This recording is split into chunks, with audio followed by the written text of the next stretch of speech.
bendición, gracia y el bien de Dios sea sobre tu vida. Vamos continuando por esta jornada retomando la visión del discipulado.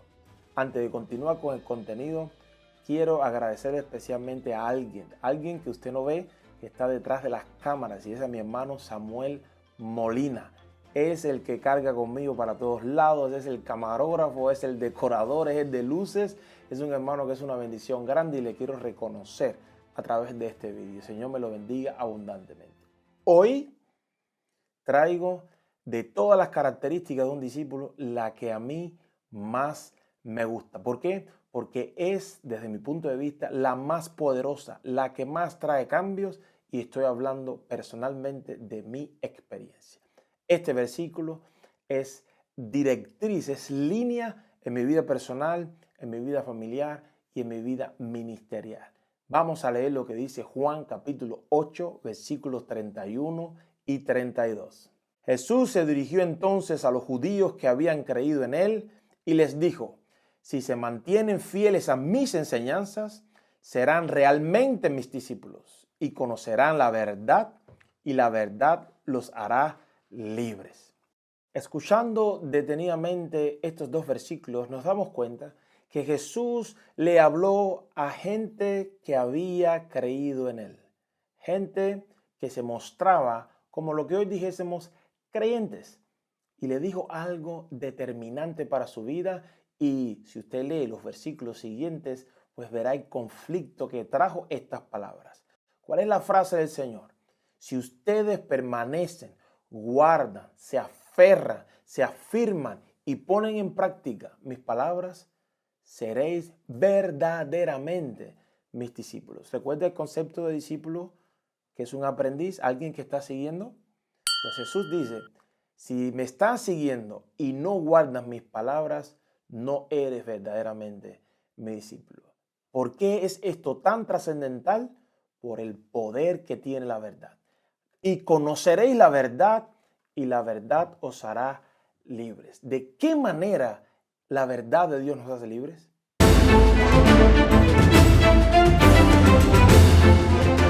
Permanecer fiel a la verdad no es algo opcional, es algo trascendental, porque de ahí es donde sale el poder para transformar nuestras vidas. Es en la palabra de Dios, que es como una semilla que se siembra en la tierra y que tiene en sí misma todo lo que se necesita para levantar un árbol frondoso con fruto que trae más semilla para sembrar otros árboles.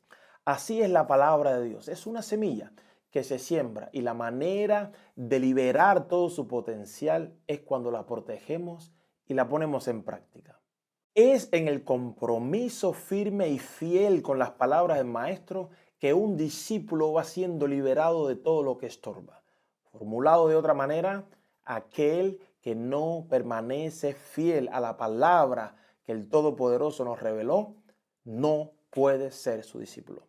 Sin la palabra, el discipulado falla. ¿Por qué? 5 características quiero hablarte por qué es imprescindible guardar la palabra de Dios.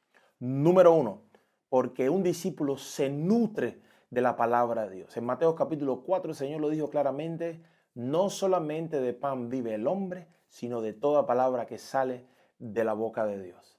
Segundo, un discípulo necesita de la palabra de Dios para lograr agradar a su Señor. Romanos 10:17 nos dice que la fe viene por el oír, y el oír el mensaje de Dios. Si conectamos esto con Hebreos capítulo 11, versículo 6, que dice que sin fe es imposible agradar a Dios. La fe sin la palabra de Dios no es fe genuina. Sin fe genuina no podemos agradar a Dios. Por lo tanto, aquel discípulo que quiere agradar a su maestro necesita alimentarse obedeciendo la palabra de Dios. Tercero, es la obediencia a su palabra la que confirma que le amamos. Juan 14:21 dijo claramente el Señor: el que me ama, guarda mis mandamientos. No hay otro camino de demostrar el amor a Dios que no sea obedeciendo su palabra. Cuarto, el éxito del llamamiento que Dios nos hizo con eso que llamamos la Gran Comisión depende de su palabra. Él dijo: ir por el mundo y hacer discípulos predicando el evangelio, bautícenlos y enséñeles a guardar lo que yo les he enseñado a guardar a ustedes. Esa palabra es el contenido que primeramente nosotros hemos de guardar y segundo hemos de enseñar a otros para guardar. Sin esa palabra no podemos hacer discípulos.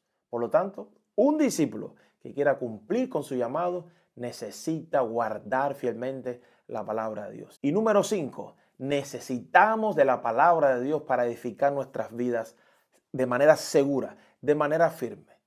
Termino leyéndote en Mateo capítulo 7, a partir del versículo 24, esa parábola que nos enseña la necesidad de un buen fundamento. Por tanto, todo el que me oye estas palabras y las pone en práctica es como un hombre prudente que construyó su casa sobre la roca. Cayeron las lluvias, crecieron los ríos y soplaron los vientos y azotaron aquella casa. Con todo, la casa no se derrumbó porque estaba cimentada sobre la roca. Pero todo el que me oye estas palabras y no las pone en práctica es como un hombre insensato que construyó su casa sobre la arena. Cayeron las lluvias, crecieron los ríos, soplaron los vientos y azotaron aquella casa. Esta se derrumbó y grande fue su ruina. En esta parábola hay dos personajes. Uno que se le llama necio y otro que se le llama prudente. El necio y el prudente, los dos escucharon la palabra de Dios.